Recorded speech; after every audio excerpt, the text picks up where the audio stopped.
જય Dwarkadhish, welcome to my YouTube channel Diya cooks creation. આજે આપણે બનાવીશું એકદમ ક્રિસ્પી અને ખસ્તા બ્રેડ પકોડા. બ્રેડ પકોડા બનાવવા માટે મેં અહીંયા પ્રેશર કુકરની અંદર બટાકા એડ કરી દીધા છે. બટાકા પાણીની અંદર ડૂબતા રહે તેટલું પાણી એડ કરીને તેની પર સ્વાદ પ્રમાણે મીઠું એડ કરી દઈશું. હવે તેને આપણે સારી રીતે કૂક કરી દઈશું. 3 વિસલ પછી અહીંયા આપણા બટાકા બોઇલ થઈને તૈયાર થઈ ગયા છે. હવે તેને આપણે ઠંડા થવા દઈશું. બટાકા ઠંડા થાય ત્યાર સુધી અહીંયા ચટણી માટે મેં મિક્સર જાર લઈ લીધો છે. મિક્સર જારની અંદર હું અહીંયા ડાળી સહિત કોથમીરના પાન, 3 થી 4 લીલા મરચાં અને 6 થી 7 ફુદીનાના પાન એડ કરી દઈશું. હવે તેની પર સ્વાદ પ્રમાણે મીઠું એડ કરી દઈશું અને 6 થી 7 લસણની કળી એડ કરી દઈશું.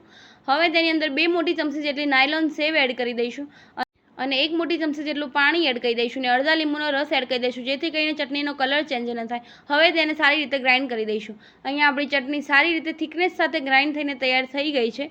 હવે અહીંયા મેં મિક્સર બાઉલ લઈ લીધું છે. તેની અંદર હું અહીંયા લગભગ વજનમાં 500 ગ્રામ જેટલો ચણાનો લોટ એડ કરી દઈશ. લોટ એડ થઈ જાય ત્યારબાદ તેની અંદર અડધી ચમચી જેટલી હળદર એડ કરી દઈશું અને અડધી ચમચી જેટલી હિંગ એડ કરી દઈશું. હવે તેની અંદર 1 મોટી ચમચી જેટલું તીખું લાલ મરચું અને 1 મોટી ચમચી જેટલું કાશ્મીરી લાલ મરચું એડ કરી દઈશું. હવે તેની અંદર ટેસ્ટ પ્રમાણે મીઠું એડ કરીને તેને સારી રીતે બધા જ મસાલાને લોટની અંદર મિક્સ કરી દઈશું. બધા મસાલા લોટની અંદર મિક્સ થઈ જાય ત્યારબાદ તેની અંદર થોડુંક પાણી એડ કરીને તેને સારી રીતે મિક્સ કરી દઈશું. એક સાથે વધારે પડતું પાણી એડ કરશો તો તેની અંદર લમ્સ એટલે કે ગાંઠા પડી જશે અને લમ્સ અને ગાંઠાને નીકાળવા બહુ જ મુશ્કેલ થઈ જશે.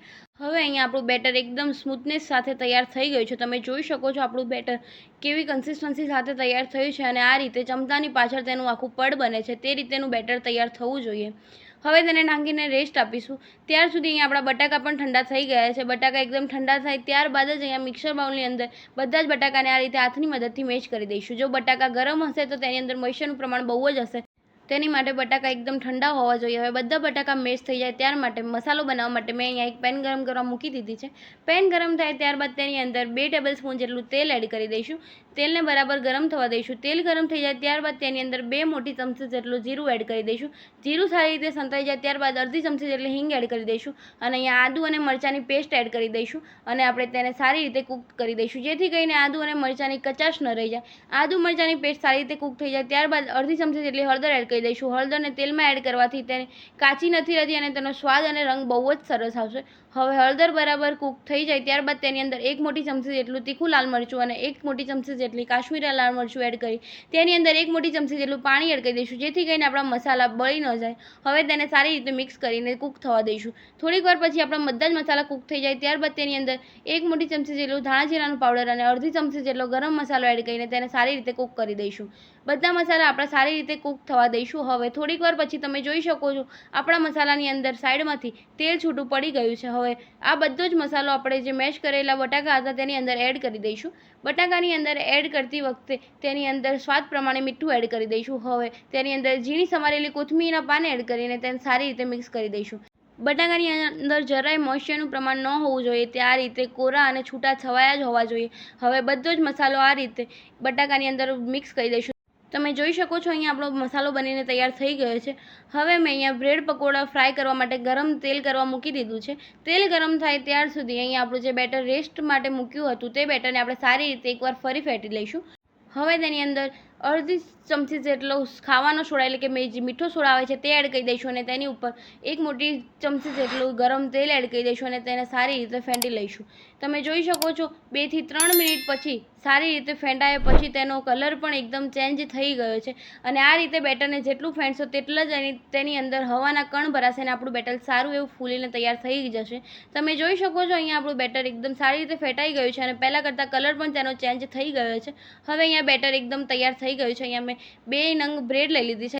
હવે પકોડા બનાવવા માટે તેની સાઈડની બધી જ કિનારી આ રીતે છરીની મદદથી નીકાળી દઈશું.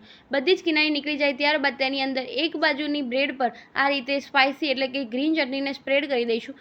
ગ્રીન ચટણી સ્પ્રેડ થઈ જાય ત્યારબાદ તેની બીજી બાજુ આ રીતે જે બાળકોને ભાવે તે ટોમેટો કેચઅપ સ્પ્રેડ કરી દઈશું. જો તમને વધારે સ્પાઇસી ભાવે તો તમે બંને બાજુ ગ્રીન ચટણી પણ સ્પ્રેડ કરી શકો છો. હવે તેની પર બટાકાનો મસાલો લગાવીને આ રીતે બંને બ્રેડને ઉપરા ઉપરી મૂકી દઈશું અને તેને આ રીતે ટ્રાયેંગલમાં કટ કરી દઈશું. તમે કોઈ પણ શેપમાં કટ કરી શકો છો. હવે આપણે અહીંયા બ્રેડ પકોડા બનીને તૈયાર થઈ ગયા છે. હવે તેને આપણે ફ્રાય કરી દઈશું. ફ્રાય કરવા માટે જે અહીંયા બેટર બનાવ્યું છે તેની અંદર આ રીતે આજુબાજુની કિનારીને પહેલાં ડીપ કરી દઈશું અને પછી વચ્ચેનો ભાગ ડીપ કરીને તેને આ રીતે થોડીક વાર માટે નીતરવા દઈશું, જેથી કરીને બધું જ વધારાનું બેટર નીતરી જાય. હવે તેને ગરમ તેલની અંદર આપણે એડ કરી દઈશું.